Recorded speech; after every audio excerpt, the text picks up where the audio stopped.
ko ako na ikaw ako na kahit umay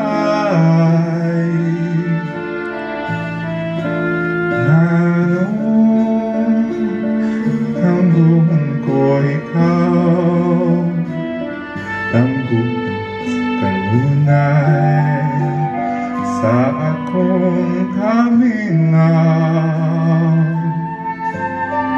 usay magamahay ako ganong nabuhi pa ni kalibutan ganong giti ati awa ang gugma ko kanimo daw.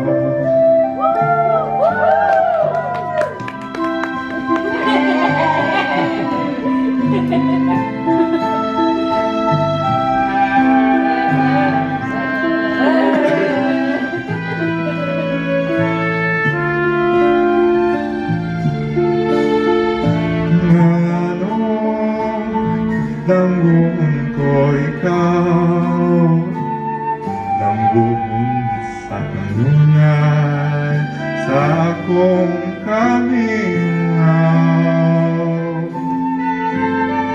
usay magamahay ako ngamit nabuhi pa ni kalibutan anong giti ati hawa ang gugmagkat nimo kanimo na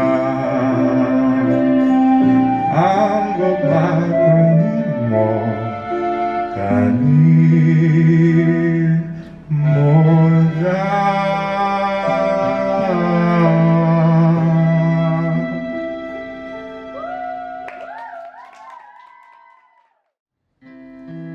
Student 21, woman of color, roots and blood, replicated from her mother.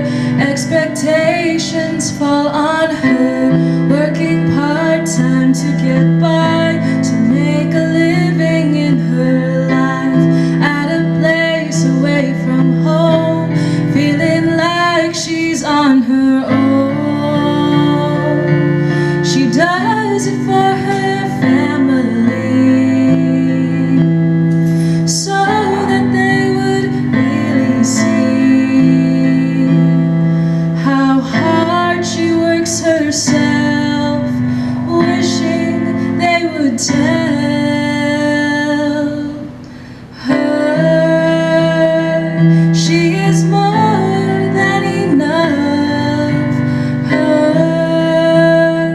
Even when the struggle's tough, when she feels the need to cry, I'll make sure to remind her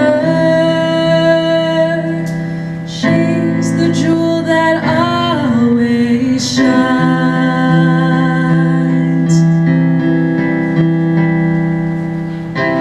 If she were to have a man, he would have to understand that she does the best she can, and she's perfect as she is, to support and uplift, see her as a natural gift. God is made, heaven sent, pours the grace and kind intent. She wants someone who deeply cares, yet instead she was compared to race majority, the standard beauty.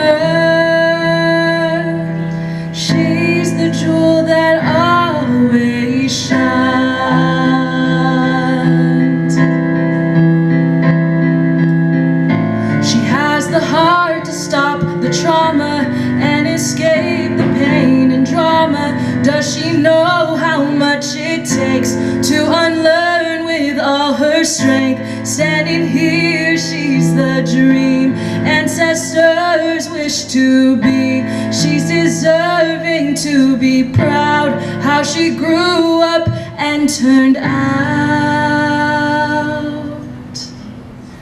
Her, when she's down and feeling hurt, her, I will let her know her worth. When she's falling out of line, I'll make sure to remind her she's the jewel that always shines.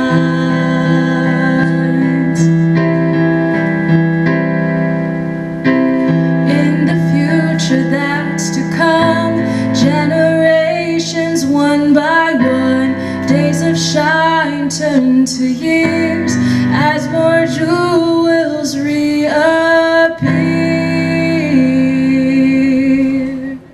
Thank you. My cousin, who is translucent to me whenever she hides behind her bubbly energy, told me she was touched by the hand of an abuser and the fingers of a molester. But what's worse is some nights they're the same person. I know how that darkness felt. I wish I could mask her from it. But then she'd be living without truth, but then she'd be living with trauma and anxiety. Being a woman already is its own duality. I wish I saved her from the monster, but at the time I didn't want to take her away from the person she was in love with. But I realized the eyes outside of love may sometimes be the most clearest. My sister's friend mistreats her, and I know how far this goes, and I know how horrible it could end. My professor told me, your words either resurrect or is the cause of a death. I take that to my sister, and I teach her more than her teacher does. 11 years old, but you need to know how cruelty works. However, as for my sister, I have her name tattooed on my neck. An angel called out to me while I was in that bathtub underwater trying not to breathe. At that time and age, I was alone, and there's no way I'll be the reason why she has that rage. So I saved her as she saved me, and it has been 8 years since I floated on water. If you knew me now, you'd see I'd have an admiration for flowers. My mother's troubles and mine have similarity, looking at what's most important like piggy banks. But I want her to know this is only temporary. I want to have the ability to make stone grow into high ceilings so she has a place to call home. I see that I may be the fix to what is her learning lesson that she calls regret, that she may not understand quite yet, that this is something she should forgive herself for. My mother is growing up beside me, or maybe a bit below me. She is a bit short, but that's just a tease, you see. When I was just a bit older than 3, I heard and witnessed and feared my daddy and mommy shouting over something, maybe over who gets custody of me. What is now just a montage of flashbacks, I saw my mother cry for the first time and pack the baggage in the back of the trunk that was dragged to 2779 Kill Conway Avenue, a house where I grew up to always be told to check my attitude, because I wondered what happened to my dad. I didn't have a clue. But my mother did what she had to. Even if I only saw her before I went to sleep, and when she takes me to school, I saw my hero as a human, and that made her even more my inspiration. But I always wonder if my hero allows herself to feel as human as she should. I lay in the bed in my room that is downsizing into an asylum. I lay with my mental issues and all the men's used dirty tissues. There's still loads of dirty clothes in my chest that were unwanted from the bodily exchange, and no matter how many tries it takes to cleanse myself, I find a pair of pants hidden in the corner. And I realize the shower isn't a washing machine for your soul. The room I lock myself in is also a place of wise interrogation. I question myself to pass the time like, do you trust yourself? What do you need to hear in order to be healed? Where does your soul disappear to when you're unconscious? What does your heart do when you're not paying attention? What does your mind connect when your intuition is guessing? The universe doesn't give me what I want, it gifts me who I am, and people I meet are a reflection of me, but explain to me, how am I seeing a variety of my own timeline repeating right in front of me, living through my own family? You are the only woman around me.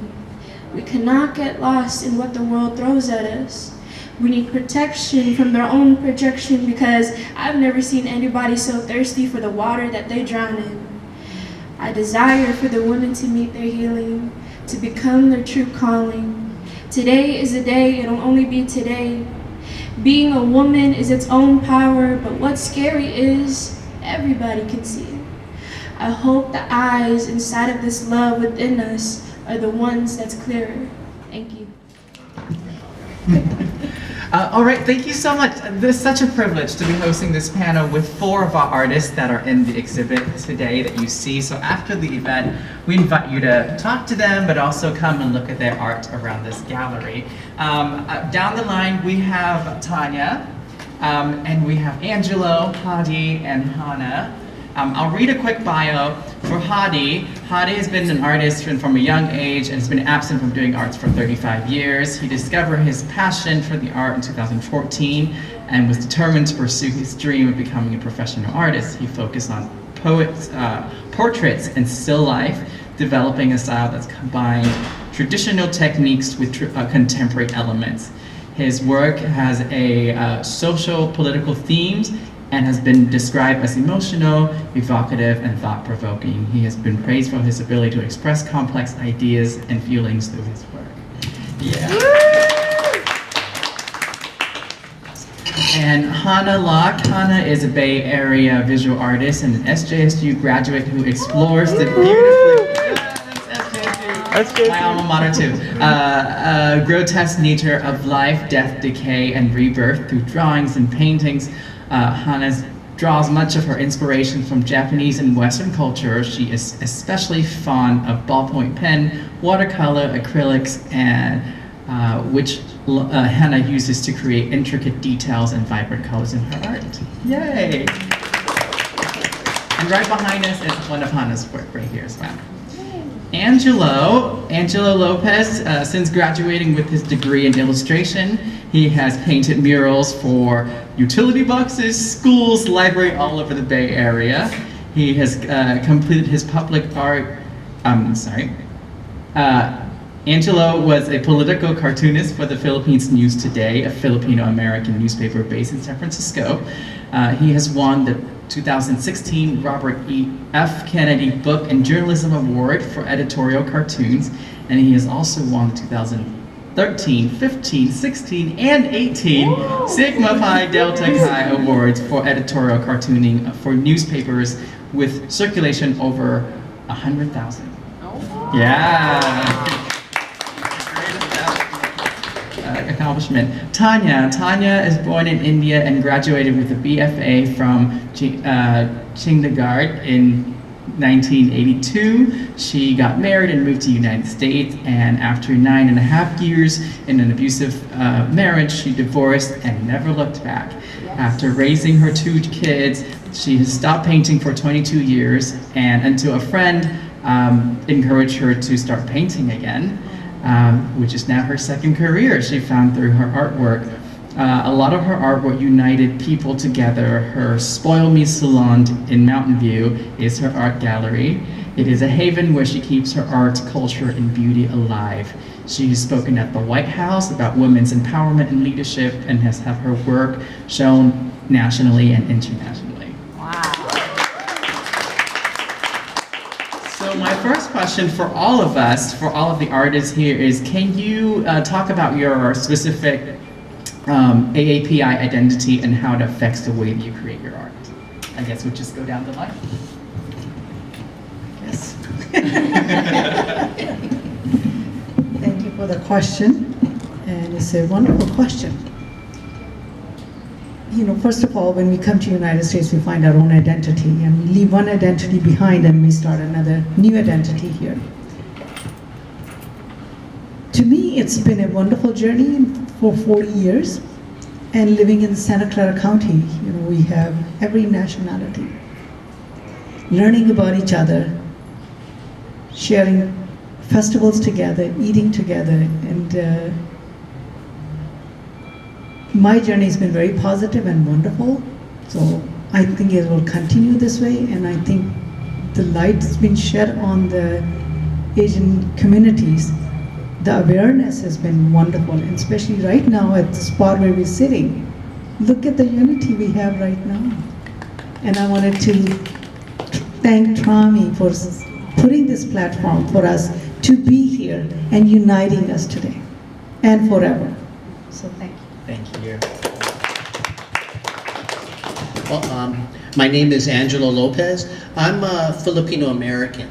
So, but I was raised in military bases, so I didn't know my Filipino culture for a long time because I was among a lot of Americans.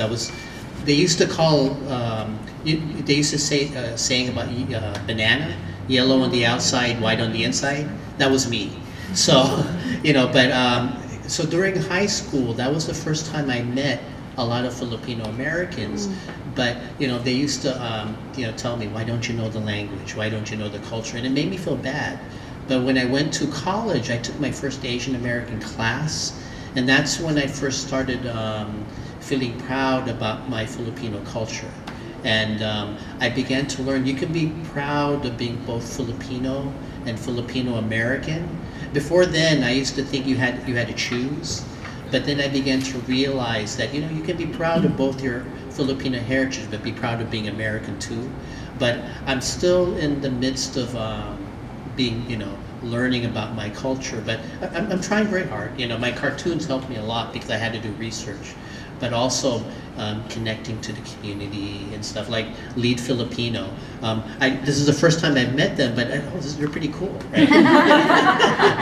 But I think connecting to that, but also to the Asian American community and stuff too.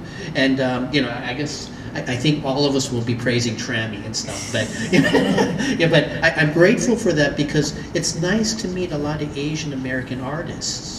Because I am specifically I'm a cartoonist and an artist and stuff. And it's lonely sometimes to be an artist if you're all alone. And being in a community is important, but being in an Asian American community of artists is also important, like meeting all of them and stuff. I've learned a lot. Well, actually, I only met her today, but she seems nice. But in talking to them, they all have their different experiences that I can learn from and stuff. And it's being an artist is lonely, but being in a community, you can connect. I don't know if that makes sense and stuff. So yeah. So thank you. Thank you. My name is Hadi. I'm from Iran. Iran is still in Asia, so I'm fitting. Yes, it's been a long journey, both my life back home and here. I've seen the good, the bad, and the ugly. But amongst all things, we survive. I'm here, and I'm so glad to be part of this community here. Yes, I left the home when I was 19. Never have left my hometown before that. The only time I left my hometown was to go to the capital, to the embassy to get my papers working. And then my second trip was across the world. It's when I landed in Kennedy Airport, I had 2 suitcases in my hand, crying. What am I doing here? What am I doing? But yes, it's been a long journey. I went through, unfortunately, because of certain things, I had to give up art. I was an artist when I was a child through high school, but when I moved to here, the difficulties didn't allow me to continue art, so I stayed away from art for about 35 years until 2014, when somebody twisted my arm and took me to the studio to start art. And that was the best thing she did, and the best thing I did, starting my first painting. And ever since, basically that's all I do. I don't work, I don't make money, I don't bring money from anywhere, I just paint. Whatever happens. And you You make know. money with us. Come on out. Free sandwiches. Whatever happens, yeah. So I'm very happy. I'm very happy for that. I don't know. It paid off. Concentrating on art. I don't know how many of you saw my solo show recently in Triton Museum. Very successful. A lot of good reviews. Which is what I showed there is different what I have here. My actual art, which talks political and social issues, is complex, and it takes me a lot of time and research for every painting, and it paid off. For the reception was great, and I'm continuing now. What I do is as portrait is, if you compare it to food, my art in Triton was the main meal. These are all the snacks I do in between my main meals. So, it's been a great journey since I started the art, and it helped me personally. It's healing process. Art is healing process, I tell you. Yeah. Without it, I don't know what I would do. And I'm glad I'm there. Thank you.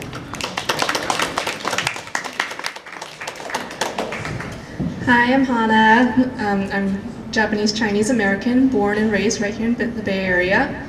I think my experiences are very different from my fellow artists here. I think I'm very lucky to have been raised in a community that has a lot of other Asian Americans. A lot of my friends are also Asian. I've never really felt, like an outsider, and I think I am very lucky to have that, and to be part of this community, and to be able to show my art, from a very Asian perspective, and be embraced for that. Thank you. You can keep it there. I have one here. So I have a question for Hadi first. You mentioned in your artist statement, and just now as well, the obligation to focus on thought-provoking messages in your social issues and humanity in your art. Is that something that comes naturally to you because of your AAPI identity? Because of the environment we live in, or the environment I lived,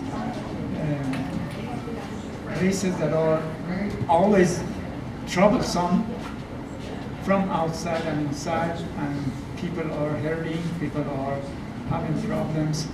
You cannot ignore that. For some of us, we cannot ignore that. I always think beyond myself, the title of my solo show was, because if you concentrate on yourself, you make yourself feel worse and worse all the time. Right? Yeah. Bring your microphone. So by thinking about others for what they go through, others who have life worse than yours, yourself feel better to begin with. Right. And also you spread the message of the problems or the issues to the rest of the community. So this is the reason I do those type of subjects, to inform people that look beyond yourself, look over the four walls of your living. There are things happening behind those walls. Don't forget. Yeah. Thank you so much. Yeah. Thank you. I'm going to pass it to. Can you pass it to Hana? She's Hana next to you there. My question for you, Hana, is can you speak more about you said your Chinese and Japanese heritage, your identity and your upbringing, and how they influence you and how you see the world, and consequently how you create your art? Well, I'm bilingual. I speak Japanese and English, but I'm not as in touch with my Chinese culture, and I think that's something I really want to research and include in my art going forward. But my current art focuses a lot on Japanese culture, and also a lot of Western culture, because that's what I grew up with. I think, a lot of my works explored life and death, and a lot of that came from Buddhism and Shintoism. And I'm also interested in like art history and culture, specifically how Japanese and Western cultures interacted in like the 19th and 20th century, in that little cross-cultural exchange that happened. And yeah. Great, thank you so much. And I appreciate a different perspective from, you can keep it, from you, and you said you're different from your cohort here, and that's so wonderful to have a different perspective. Angelo, in your statement, I really appreciate you mentioning appreciating the sacrifices your parents made when you were, and as you grow older, more of your art focuses on family. And so my question for you is, can you tell us more about your immigrant experience in addition to being AAPI, and how is that reflected in your style of art, how you create your work? Well, the paintings I have here aren't my usual style. I usually do more cartoony style, but I do a realistic style for gifts for friends and family. But my relationship with my family in terms of my immigrant experience, I think there was, when I was younger, I didn't understand it and stuff because I was raised American. And I was very American, and my parents are very Filipino.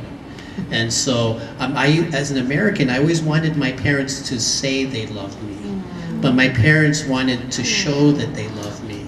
And that was a big disconnect in my teen years. And so we didn't understand each other. But I think in my 20s, my dad had a talk with me, and he told me basically, you know, my disconnect was with mostly my mom. So because my dad, you know, I knew he loved me and stuff. But my dad told me that my mom loved me, but she had a hard time showing it. So when I'm not around, she brags about me to, you know, visitors. But when I'm around, she's deadly quiet and stuff. And I didn't understand that and stuff.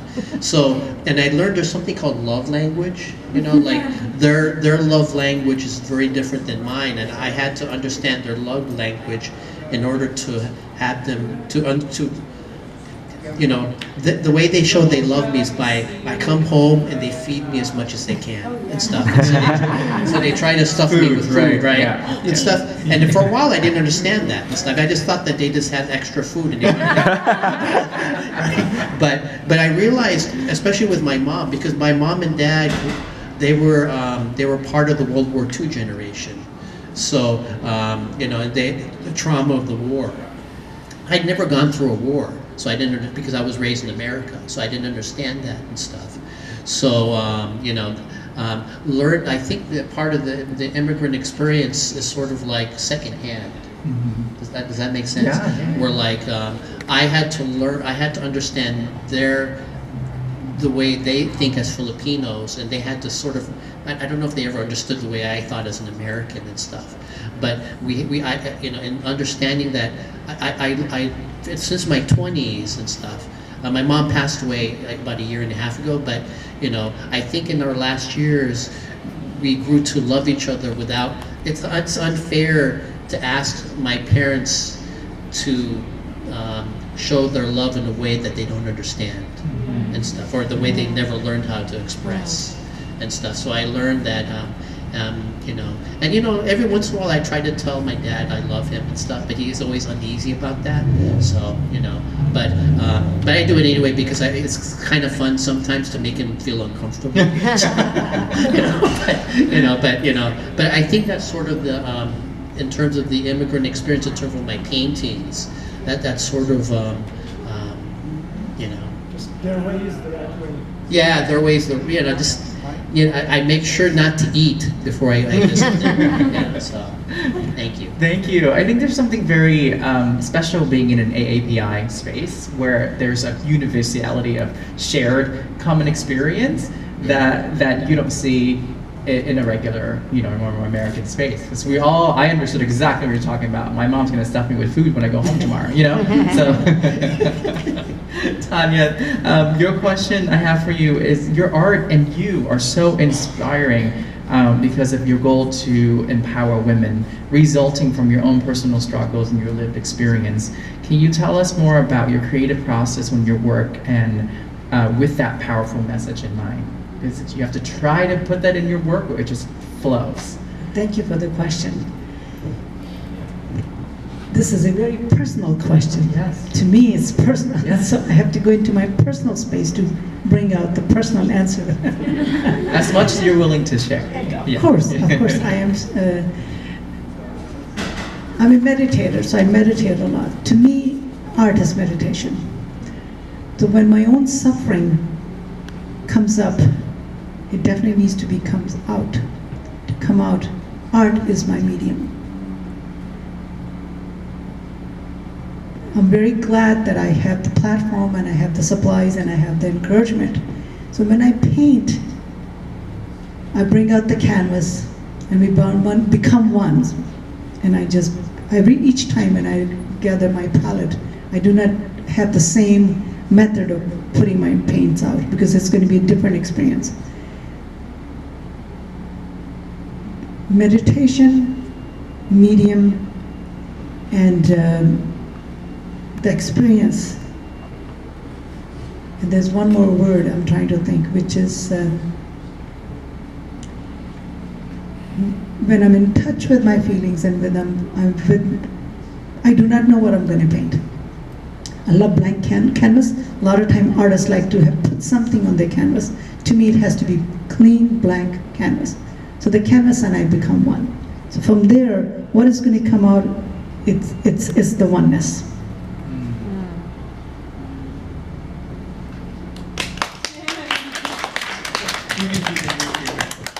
I'm gonna go off script a little bit because I think we're in this space together, and the thought that keep coming to me is the word belonging, and our exhibit is called Out of the Box, and Trami can explain this better than I can, but I'll try my best. Which is when we fill out a survey or whatever, there's a little box. This is Asian, and we check it, right? Our identity. But being in a collective Asian American community, there's so many different identities within that. And this exhibit, part of our goal is to showcase that we're more than just a monolith, that we are a community of very diverse, different individuals, right, and cultures. And so the question I have here is about belonging and what does that mean to you, and have you found that with your art and within the American art industry? I know it's a very broad question, but anybody want to take it? Yeah, sure, Angelo, you can go first. I don't know about the art industry because I've been exhibited at libraries. I was in a few galleries, but they went out of business. I can only talk about my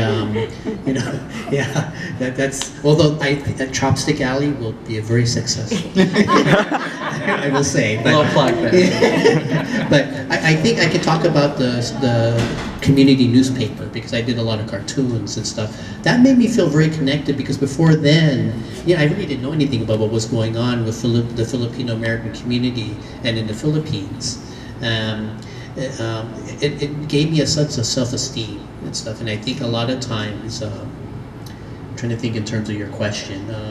Belonging, what does that mean to you? Belonging and stuff. It made me belong more to the Filipino American community, but more in terms of just knowing the issues. But in terms of knowing people, I think a gallery is more important because, meeting the three of you, meeting Trami, probably after this, talking to the audience and stuff.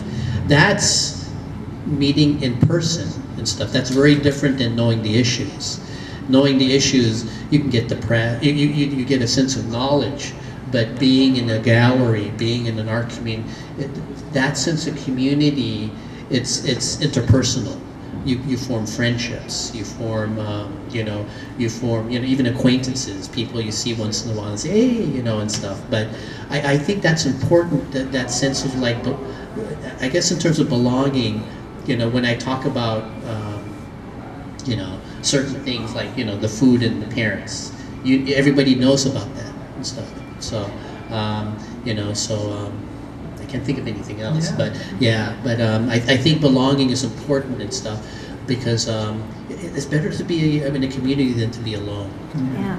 So. Yeah. Anyone else on the panel like to answer this question? I like to say being in the Bay Area is the best place to show your belonging, because the way I look at it, no matter where you are from, what country you are from, what color, what race, we all belong to the humanity as one. And most of my paintings too doesn't concentrate on my ethnicity side or a certain area. My paintings that I had in the show, it talks about problems all over the world, everywhere. Mm-hmm. So there is a poet from my hometown named Hadi. His poem is engraved in the walls of the entrance of the United Nations in New York. And it says, all humanity are as one body. And when a part of your body hurts, the rest of the body is uneasy.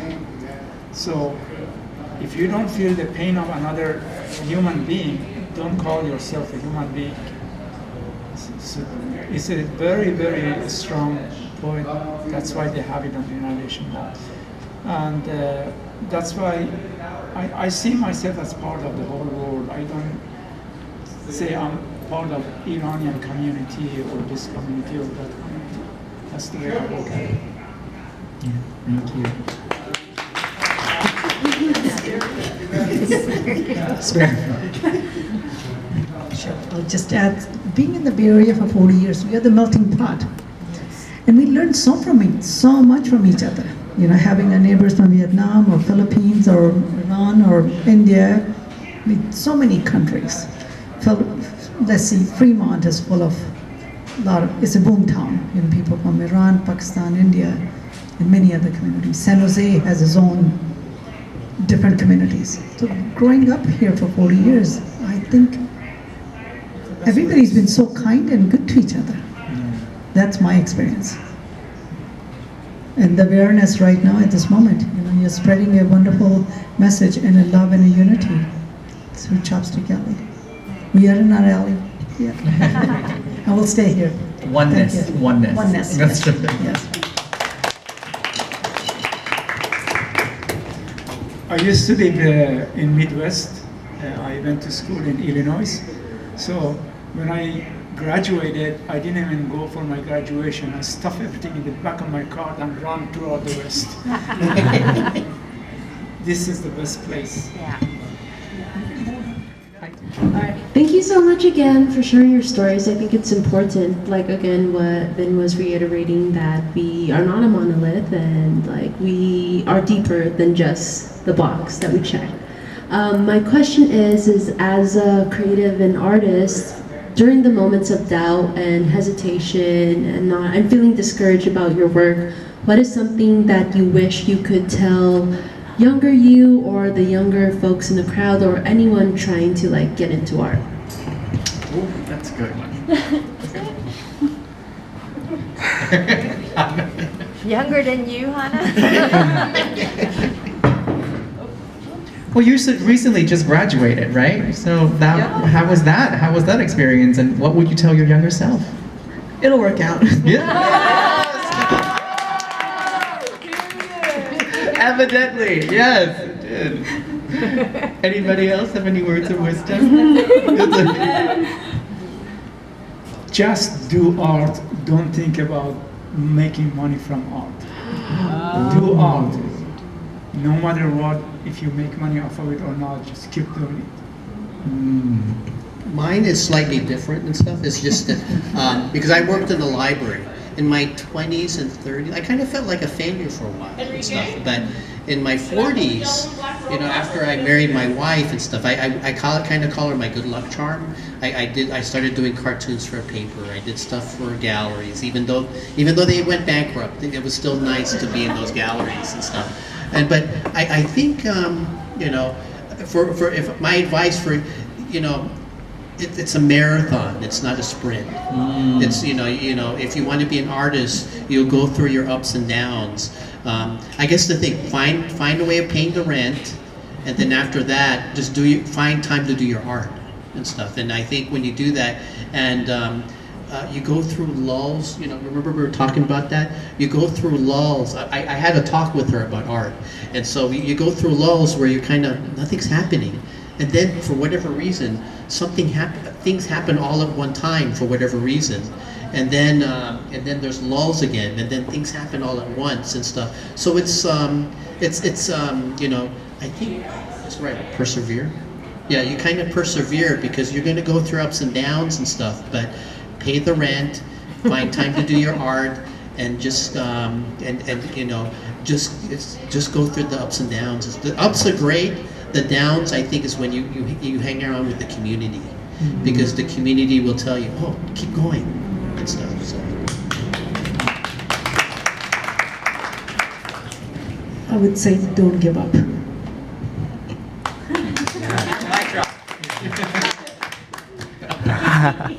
Trami, I remember you mentioning something about creating an opportunity and a space for artists to showcase their art, because of the Asian mentality is like, you know, a lot of times your parents tell you, don't do the arts, be an engineer, be a doctor, be, you know, something that makes money. So I think that's also come up with your, you know, pay the rent, but then find time to do your art. So thank you for that. Any other questions from the crowd? Yeah.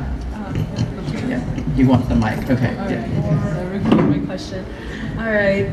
Thank you to you all for sharing your insight and input. It was very. I definitely learned a lot from what each and every one of you had to say and the stories that you shared. So I guess my question is, which is related to the Asian mentality.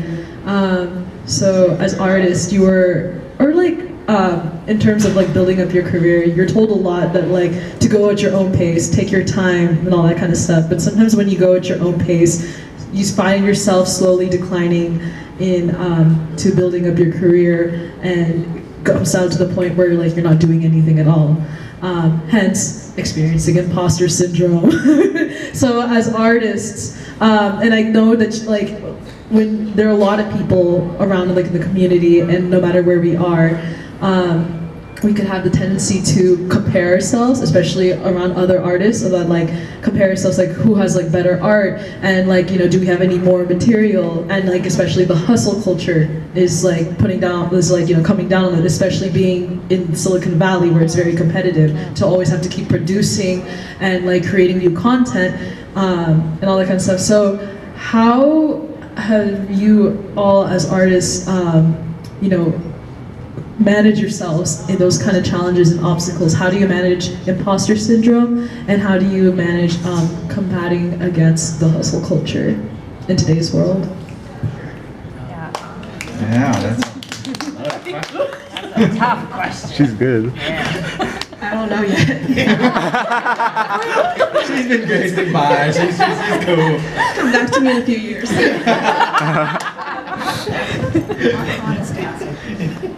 I personally don't compete with anybody. I just do what I want to do. Yep. Whatever comes out, I don't care if people like it or not, my art, because what I create is from my own mind and my own heart, and I don't want anybody to affect what my art says. I say it, if they like it, they like it. If they don't, they don't. That's pretty much. I'm in an age that I can do that. When you were younger, did you care? When I was younger, I thought I'm gonna make money from art, but that was just a dream. When you realize you're not gonna make art, then you decide if nobody wanna buy, do what you really wanna paint. Because if you're thinking about the money, you make art that other people want, and to me that's not art. If the money is in your mind first before what you create, that's just a product. You know, that's just a product. It's not an art. So I gave up on the money, and what I create I really like. People like it too. Yep. Yeah, I think if you start comparing yourself to try to find somebody who's doing worse than you, and then when you compare yourself to them, I think it's okay. No, I'm just joking, okay? But I think when I was younger, I did do that. That's why I felt like a failure and stuff. But what you realize is what exactly Hadi's saying. When you're an artist, you develop your own style, and that the only person you're really competing against is yourself, right, and stuff. So, like for me, my dream was, I actually wanted to be Charles Schulz, to be a famous cartoonist, but that didn't happen. But I just did cartoons and stuff. But I wound up doing political cartoons instead of a comic strip and stuff. But I think as the time goes on and stuff, you develop cartoons, or I develop my own style, and I try to find the audience for my particular art. Or Hadi, he makes his art, and he's trying to find the particular audience for his art. The audience that he finds is going to be very different than mine because we do very different art. And with Hana, it'll be the people who look at my art will be very different than the people who look at Hana's art. So we're not really competing because we're trying to find different audience. And also Tanya, her particular audience, because she has a different message. It'll be different than mine. So in the end, when we're doing art and stuff, we're trying to find our own path and stuff. And you guys agree? Or? Yes. Yeah. So I think when I was young, I thought I had to. I think I was just thinking in terms of, gosh, these guys are in galleries and I'm not, or these guys are selling their paintings and I'm not. But I began to realize it was more about you make your own style and you find people who like the style of paintings you do and stuff. So it's I'm trying to think. I don't know. The hustle thing I don't know and stuff because I don't know. In some ways I'm like Hana. I don't know that part. And stuff. But still growing. But the part about comparing yourself, you learn that or compete. You're not. You're competing. I don't know if competing is the right word, but you're trying to develop your own path, and it's going to be different than his. His success is not going to impinge on mine, and my success will not impinge on his because our arts are different. Right. So. Yeah. You said that you look up to Charles Schulz. Yeah, the guy who did Peanuts. Right. But I bet there are some kids right now who are looking up to want to be Angelo Lopez. Yeah. Very well said, and everybody's answer is perfect answer according to them. My answer is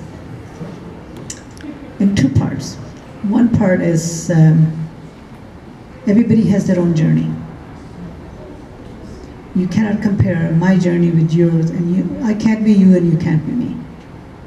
And second is my own personal experience, my own personal journey is I'm a box of puzzle pieces. And it just comes together without looking. So I don't search and look for it. I'm a box of puzzle pieces. And it's already there, and it's done. And if it's not, that's okay too.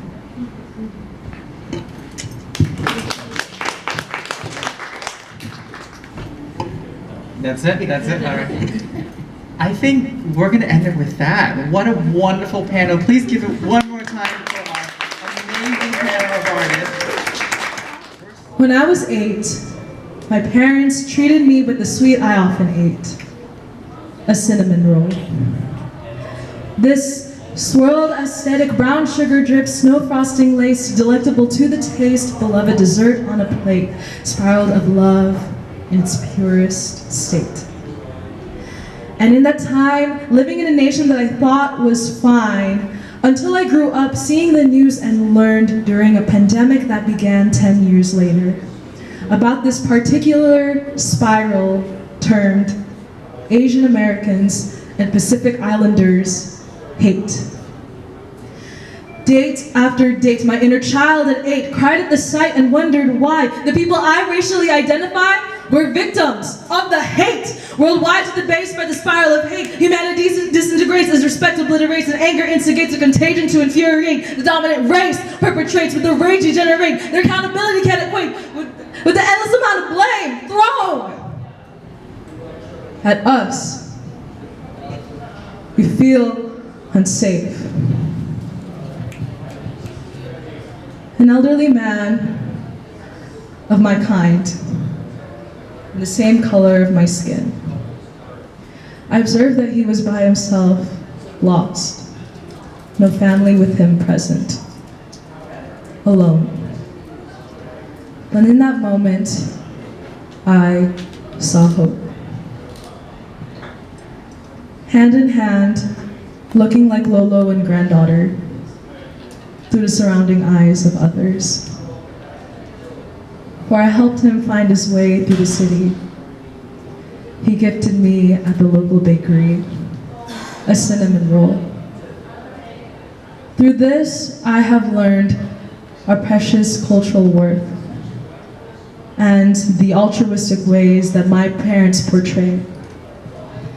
Thank you to my family, and thank you to this community for showing me what it means to model and lead. For future generations, how to live through a spiral woven not of hate, but of love. Thank you.